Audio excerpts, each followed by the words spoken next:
Selamat pagi para sejawat sekalian, panelis, dan para teman sejawat sekalian yang mengikuti pada simposium pada pagi hari ini.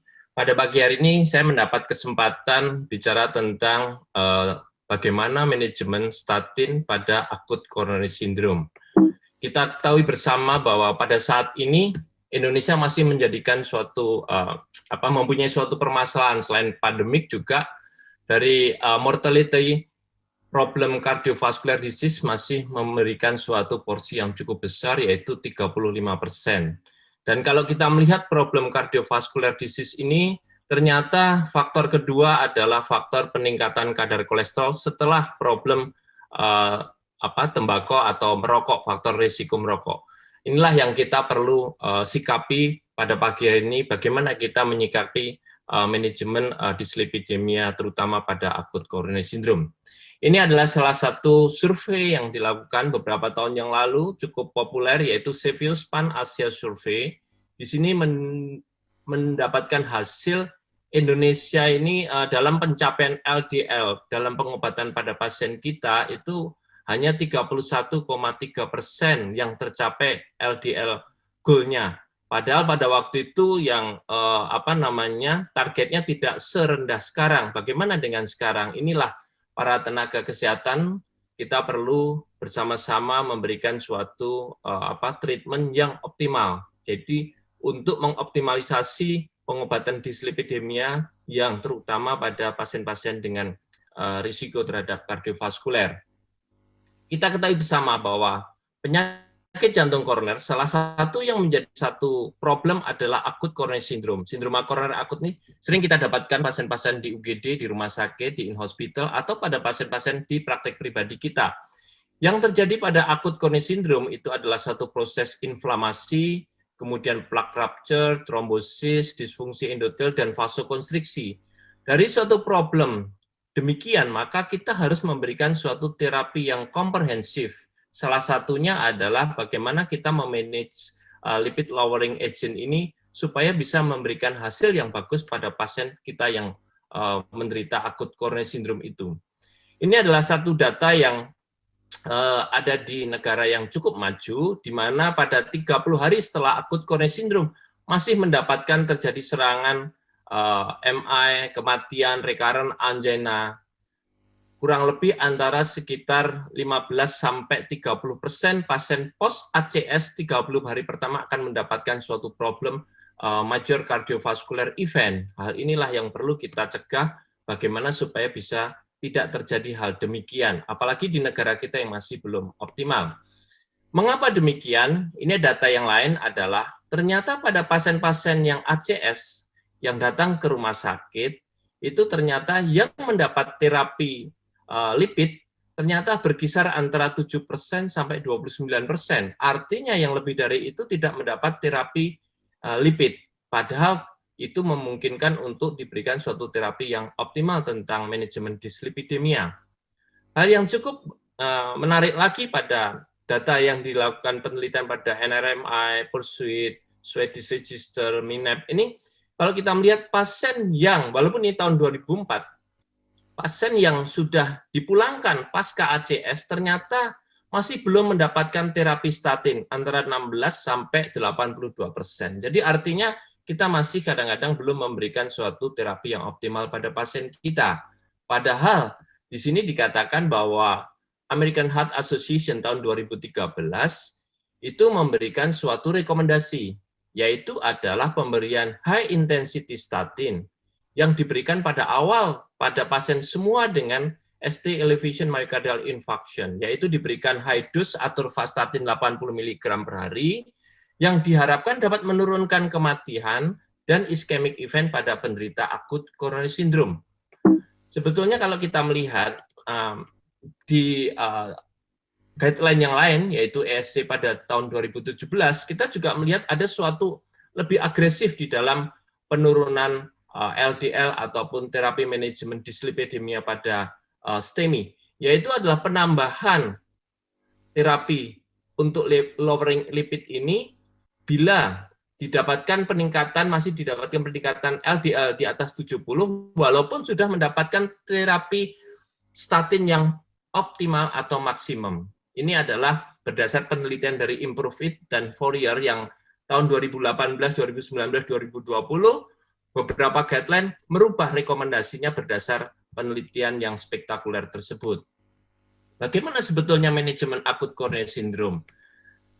Ini adalah guideline Amerika yang tahun 2018, guideline Eropa tahun 2019, nanti akan kami sampaikan. Pada guideline Amerika ini, dari beberapa kolaborasi asosiasi dari American Heart, American Cardiology College, American Diabetes Association, ini memberikan suatu rekomendasi pada pasien-pasien yang notabene pasien kita ACS adalah pasien-pasien yang sudah terdokumentasi sebagai atherosclerotic cardiovascular disease. Bagaimana kita mencegah supaya tidak terjadi suatu serangan kardiovaskular yang berikutnya, yaitu adalah melakukan terapi prevention sekunder. Yaitu kalau kita melihat dari algoritma ini, kalau ASCVD yang tidak very high risk, maka kita tentukan usianya di bawah 75 atau di atas 75. Kalau di bawah 75, maka kita berikan high intensity statin, peningkatan LDL diturunkan lebih dari 50% dari baseline-nya. Apabila ini tidak tolerasi, maka diberikan moderate intensity. Sedangkan apabila tidak tercapai, maka diberikan penambahan ezetimibe. Sedangkan yang di atas 75 agak lebih lunak, yaitu diberikan mulai dari moderate atau sampai high intensity statin. Kemudian dapat ditingkatkan high intensity statin. Tetapi kalau pasien kita itu very high risk, maka rekomendasinya adalah high intensity statin, dan bila belum tercapai LDL di bawah 70, maka diberikan tambahan ezetimibe. Bila belum tercapai lagi, maka ditambahkan PCSK9. Apa sebetulnya disebut sebagai high intensity statin? Yaitu adalah LDL-nya ini diturunkan lebih dari 50% dari baseline-nya. Sebetulnya beberapa data statin yang mampu menurunkan di atas 50% adalah atorvastatin 40 atau 80 mg, ini yang lebih jelas, rosuvastatin 20 atau 40 mg, ini yang lebih jelas. Jadi diberikan high intensity statin atau vastatin 80 atau rosuvastatin 40 mg. Bagaimana dengan ESC tahun 2019? ESC 2019 pada penderita ACS ini termasuk documented ASCVD, yaitu pasien ACS dengan MI maupun unstable angina, termasuk kelompok very high risk. Kalau kita sudah mengelompokkan very high risk, maka rekomendasinya bagaimana? Kalau pada ESC ini agak sedikit berbeda. Selain penurunan di atas 50% dari baseline LDL, tetapi pada ESC merekomendasikan penurunan di bawah 55 mg per desiliter untuk absolut targetnya. Jadi ada dua. Kalau tadi ACC hanya penurunan di atas 50%, sedangkan kalau ESC menambahkan adalah penurunan LDL di bawah 55 mg per desiliter, di mana tahun sebelumnya dia merekomendasikan 70 mg per desiliter. Konsekuensi kita melihat adanya suatu rekomendasi tersebut, maka yang terjadi adalah kita harus memberikan statin yang high intensity, dinaikkan sampai toleransinya baik, sehingga LDL-nya tercapai dengan baik. Kemudian targetnya bila tidak tercapai ditambahkan ezetimibe. Ini adalah kelas 2A. Kemudian bila tidak tercapai maka diberikan PCSK9, yaitu pada ESCVD bila tidak tercapai dengan maksimum statin maupun ezetimibe, maka PCSK9 ini menjadi salah satu rekomendasinya. Kemudian bagaimana sebetulnya kunci dari rekomendasi ACS ini berdasar guideline adalah high intensity statin untuk semua pasien dengan akut coronary syndrome tanpa memandang berapa inisial LDL kolesterol levelnya. Kemudian diberikan rutin pengobatan pada pasien dengan high dose statin pada penderita yang akan mendapatkan tindakan PCI pada akut coronary syndrome. Ini adalah akan saya sampaikan beberapa penelitian tentang statin.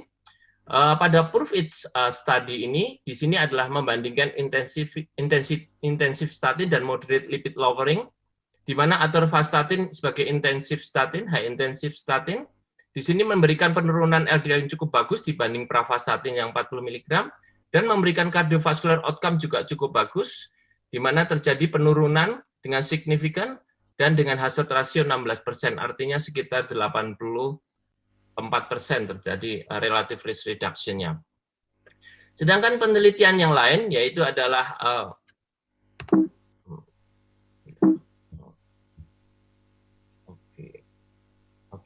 penelitian yang lain di sini the secure PCI ini pasien-pasien yang akan diberikan statin pada pasien yang akan dilakukan PCI. Pada hasil dari penelitian ini dievaluasi 30 hari memberikan hasil bahwa terjadi suatu penurunan MIS pada penderita yang diberikan atorvastatin dibanding pemberian placebo. Hal ini maka ESC tahun 2019 memberikan rekomendasi kelas 2A untuk pemberian loading statin, hidustatin pada penderita yang akan dilakukan PCI. Ini adalah penelitian Armida ACS, di mana diberikan 12 sebelumnya sebelum dilakukan PCI, pasien diberikan atorvastatin 80 mg dan dievaluasi dalam waktu 30 hari, ternyata didapatkan penurunan 88% risk reduction terhadap major cardiovascular event, dan juga memberikan suatu hasil yang cukup bagus, kematian, infark miokard, kemudian target vessel revascularization, dan total MIS-nya akan signifikan menurun dibandingkan placebo-nya. Bagaimana? Apakah semua statin sama? Ini adalah penelitian yang berikutnya, yaitu reversal trial, di mana atorvastatin dibandingkan dengan pravastatin, ternyata dia memberikan penurunan atherom volumenya, memberikan penurunan obstruction volumenya, memberikan penurunan dari CRP-nya. Dari reversal ini, disimpulkan bahwa atorvastatin memberikan penurunan dari atherom volume dan peningkatan lumen area. Dari reversal ini juga kita melihat bahwa ada suatu hal yang menarik, yaitu secara penurunan dari atherom volumenya dan peningkatan lumen area secara anatomiknya. Pada asteroid ini ada penelitian yang dengan menggunakan rosuvastatin, dia menurunkan atherom volume tapi juga menurunkan lumen areanya. Lah ini yang diharapkan sebetulnya besar lumen area free-nya ini akan lebih besar. Ini maka pada reversal tadi atorvastatin dapat membuktikan hal tersebut. Penelitian yang lain adalah statin STEMI trial. Di sini dikatakan high dose atorvastatin sebelum PCI ternyata tidak signifikan menurunkan MIS dibanding yang low dose statin, tetapi memberikan coronary flow yang baik setelah primary PCI. Jadi berdasar MIS tidak signifikan, tapi dia memberikan coronary flow yang lebih baik dibanding yang low dose statin. Bagaimana dengan penelitian-penelitian yang lainnya? Ini adalah penelitian atorvastatin terhadap cardiovascular event, bukan hanya pada acute coronary syndrome, pada stable GAD, pada hypertension, pada prior stroke TIA, ternyata memberikan suatu penurunan pada ASCOT, non-fatal MA, terus kemudian pada CHARTS, major cardiovascular event, penurunan 37%, pada stable GAD Alliance, penurunan 17%, pada TNT, penurunan di bawah 22%, pada SPARKLE, fatal non-stroke juga turun kurang 16%. Kalau kita melihat demikian, sebetulnya indikasi atorvastatin apa? Bisa diberikan pada hypertension, pada diabetes, pada hipertensi dengan diabetes, pada coronary artery disease, diabetes, coronary artery disease, maupun CKD, maupun acute coronary syndrome atau post-stroke dari berdasar penelitian-penelitian yang sudah ada tersebut.